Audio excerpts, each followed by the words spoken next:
Today we are going to go over chord symbols. Oftentimes on jazz charts you'll see a lot of different chord symbols that all mean the same thing. So we're going to go over those today. A lot of that is going to be seventh chords. And we'll get into some sus chords, diminished chords, dominant chords, tensions, hybrid chords, or also known as slash chords, and polychords. All right, here we go. If we were just taking a C chord, okay, we have C major 7 can be written with a triangle. So the triangle means major, okay? And we also can see this, capital M. See, capital M7 means the exact same thing as C major 7, okay? You also sometimes will see C maj, an abbreviation like that, abbreviation, C maj 7. So those are all the same thing. Those are all C, E, G, B. All right? Those are all the different ways that you can see a C major 7 chord spelling or symbol on a chord chart. Okay, so we're going to move on to, let's say when you see a dash, okay? Sometimes you'll see something like this. C dash 7, that means C minor 7. So the dash is minor, all right? So another way to write this is C lowercase m 7.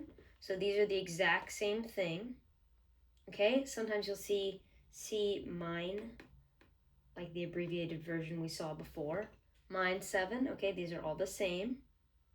And the spelling for that is C, E flat, right? Because that's the minor third. Then we have G, and then we have B flat, which is that minor 7th. Let's take a look at dominant chords. So if you see C7, that is C dominant 7th. So the C, E, G, B flat, okay?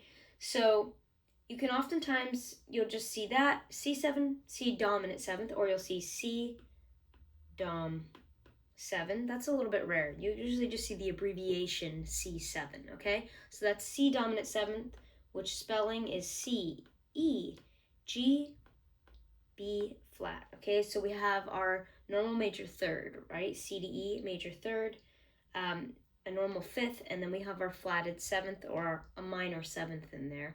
I just think of it as a flatted 7th, okay? So that's C dominant 7. Where chord charts get a little tricky is you'll see, no pun intended, but a lot of times what's written is something like C9. All right, so if you see this, what does that mean? That means C dominant 7th with an added 9th. And the 9 is the tension on top, right? So that is C, E, G, B flat, like we just had, and then you're going to add that D on top. That is our C9. So if you see that on a chord chart, remember, C9 is not, okay, it does not mean C2. That's a different chord, okay? C9 is a C dominant chord, okay, with an added 9th. Now, this is interesting because this brings us to sometimes when you see on charts C and then a number next to it that is above 7, above the 7th. So 9 is above the 7th, 13. You'll see C13 on a chart. That is a C dominant 7th with the added 13th on top, right? So the spelling for that would be C, E, G, B flat.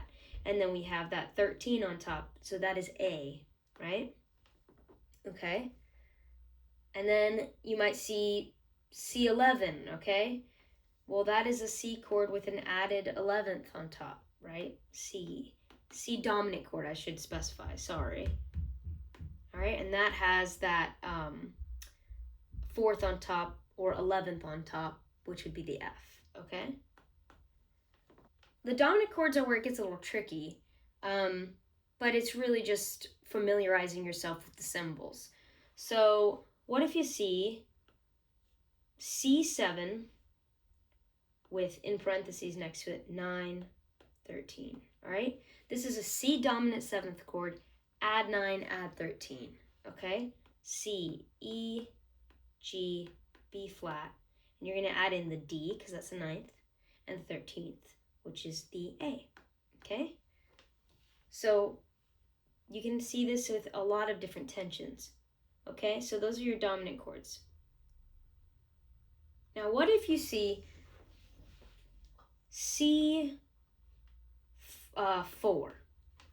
What is that? Okay, well that indicates a C triad add 4. Notice that the number isn't 11, it's not a tension. We're talking about within the same,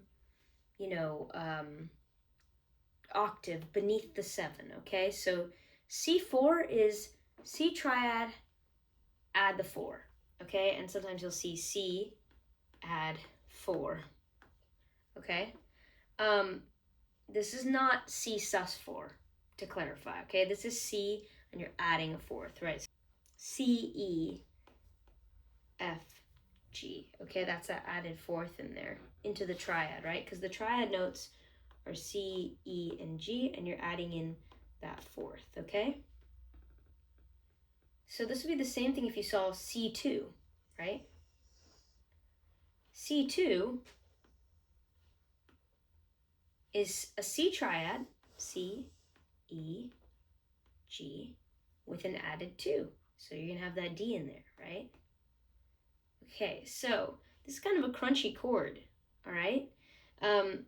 So this is also can be written as C add 2, okay? Let's talk about diminished 7th chords and half diminished 7th chords. So these can be written a couple different ways.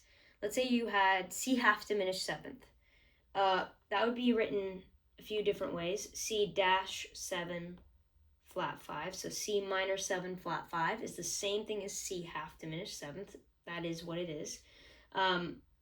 C, you might see this symbol. C half diminished 7th will be a circle with the slash through it, okay? C, E flat, because that's that minor 3rd, G flat, because that is the flat 5, and then we have B flat, which is that minor 7th or flatted 7th.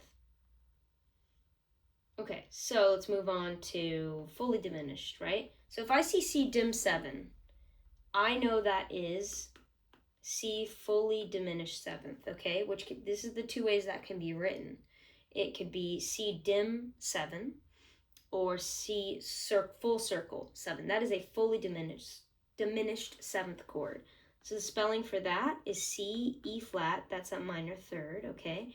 We have our G flat, which is the flatted 5th, which is a part of the diminished triad. Then we have a double flatted 7th. That is a fully diminished 7th chord, right? That is B double flat, okay? But it's basically just A natural, right? The double flat is just an A.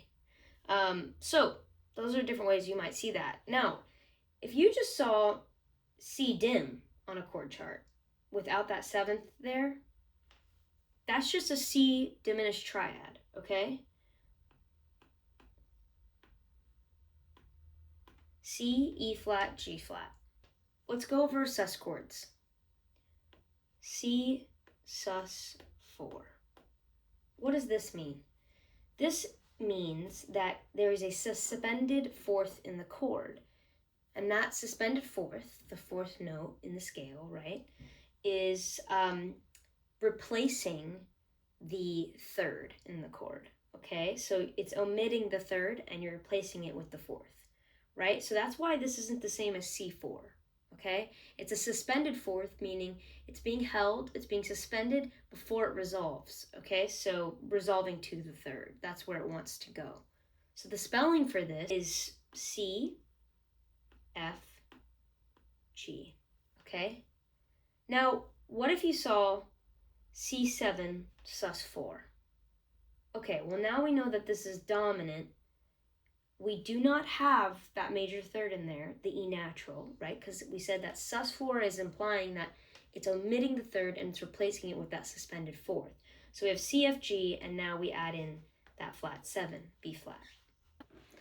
Okay, let's talk about slash chords, right? So have you ever seen something like this? C/B flat. What this means is a C chord, a C triad, over the root note B flat. This is not two separate chords on top of each other. This is a chord on top of a bass note, okay, or bottom note. So this is a C triad, C, E, G, over a B flat in the bass, okay? Now, what if you see a division sign, right? So this is something called a polychord. What if you saw C over B flat, right? Not C/, but C over B flat. This is two chords, meaning polychord, right? Multiple chords. So this is a C chord over a B flat chord. So that is C, E, G on top over B flat, D, F. Okay, so this is a polychord. And the other one I showed you is a slash chord, or also known as a hybrid chord. All right, guys, so this should have given you a pretty good basis for chord symbols that you often will see in chord charts. Let me know if you have any other chords that you want some tips on or spellings on. There's an array of things that I probably didn't even get to in this video. Chords can be a little bit tricky on different charts. I've seen people write things on charts that they don't actually mean.